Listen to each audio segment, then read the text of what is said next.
I was always aware that just because you own something, whether it's a book or a movie or a song recording, it doesn't mean you actually own it and can do whatever you want with it.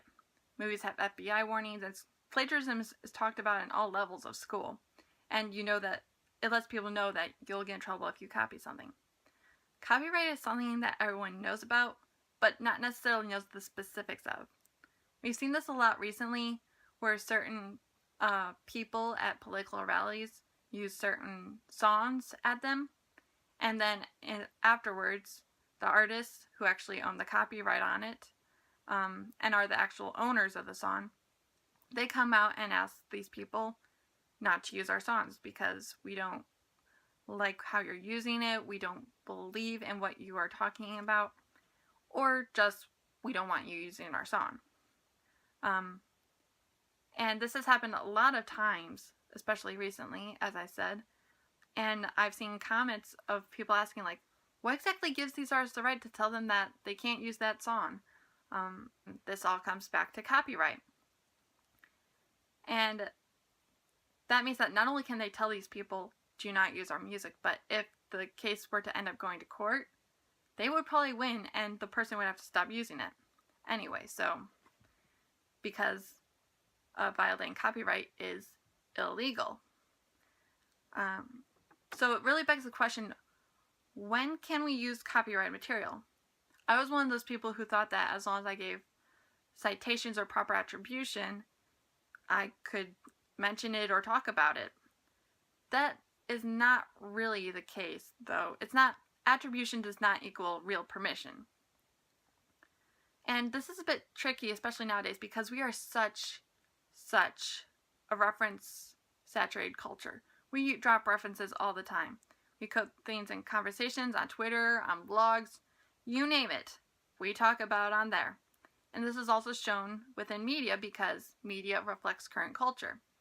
Not in books so much because I don't know why they don't have as much in books referencing other things, but movies and TVs, oh yes, they drop references all the time. I don't know if this is because they can get permission more easily or they have money to pay royalties so that way they can talk about it. But in any case, whether it's for movies or TV, or books or an essay or a story, all of this comes down to fair use of copyright material. Fair use is one of the exceptions of being allowed to use copyright materials. It all depends on 4 factors: the purpose and character of the use, or in other words, how it's being used, the nature of the original work, because the rules differ whether it's like a song or a movie or a book, or whether it's fiction or nonfiction. I've seen different opinions regarding if it's better to use nonfiction or fictional work, and there are rules regarding those. The amount used, that's basically all it is. And then the effect of the market value of the original work. So are you making the original people lose money by what you're doing? Fair use in particular is a topic of interest to me because I am a fangirl and I write fan fiction and I read fan fiction and I look at fan works in other formats. And it's always kind of up for debate whether fan works, such as fan art, fan fiction, videos, music, parodies, well, parodies automatically fall under fair use, but anything else falls under fair use. There hasn't been any court cases yet, so it's not quite clear. There is an article written by Lev Grossman that focuses on fanfiction specifically that looked into this issue. I do know that some creators are fine with fan works, as his article points out. J.K. Rowling is one of them. She talks about fan theories on Twitter, and she has given her express blessing. Other people, on the other hand, are not so okay with it. And when they ask people to take things down, they have to take things down, whether they want to or not, because they ask them to. I think that this may come to the forefront as an issue, though, since it hasn't yet. But I think it will, due to the fact that there is a lot of fan works. There are several sites that allow people to share this. There's fanfiction.net, Archive of Our Own for fanfiction, DeviantArt, Tumblr, YouTube for other things. Basically, everything is everywhere.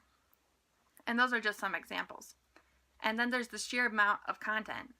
We're talking like hundreds of thousands, maybe even millions of these works done by people all over the world for all genres and topics. And it comes in the form of fan art and comics, all the way to fan fiction. So it still begs the question, is this fair use or not? Let's take a look at the 4 factors. The purpose of fan works are, as Grossman put it in his article, to explore the what-ifs of these universes. I really like how he describes it, that we look into what they haven't actually done within the original work. And it's also, in a way, to celebrate what we love and just add in our 2 cents. And it's inspiring us to create more, just like these writers were obviously inspired to create in the first place. The nature of the original work varies because you get stuff based off of movies and plays and TV shows and books, radio shows. There's just a lot, and it covers basically anything. If it's out there, there is probably some sort of fan work for it. The amount of use also depends. I've seen works, well, at the very least, works tend to use the characters or the settings, but then you get alternate universes where you basically put the characters in a different universe, and that's called AUs, and then the possibilities are endless. And some works focus on a certain perspective in perhaps a scene, or sometimes even an entire work. I've seen fics that show Harry Potter from Malfoy's entire perspective, so it is possible, though I haven't read them. And then, looking at the 4th factor, people who make fan works, they aren't getting paid generally. They just do it because they want to, and I know that's hard for some people to understand, but we just like doing it. The bigger question is, are people losing money over it? I would say no, I don't think that's the case. If anything, fan works tend to generate interest and bring more people into fandoms or these TV shows and stuff. I mean, I myself, I wasn't really into the Sherlock fandom. I started reading fanfiction. I was like, oh, I think I'll watch this show. So I bought and watched the DVDs of the first 2 seasons because that's all that was out then. And I've seen this in cases for a lot of other shows and stuff. So the final question with fan work then is if the work is transformative or new, or is it derivative, which means it's basically rehashing and kind of directly copying with just a few changes. I've never seen a fan work that didn't bring something new to the table, but I haven't seen everything. I'll admit that. So I would say yes, that fan work is transformative because we're like adding part of ourselves to it, but I do know that some copyright owners do not see it that way. They see it as we're taking their children. So I guess it's still up for debate. The situation is still up there, so we'll just have to see how things go from here. So we'll see.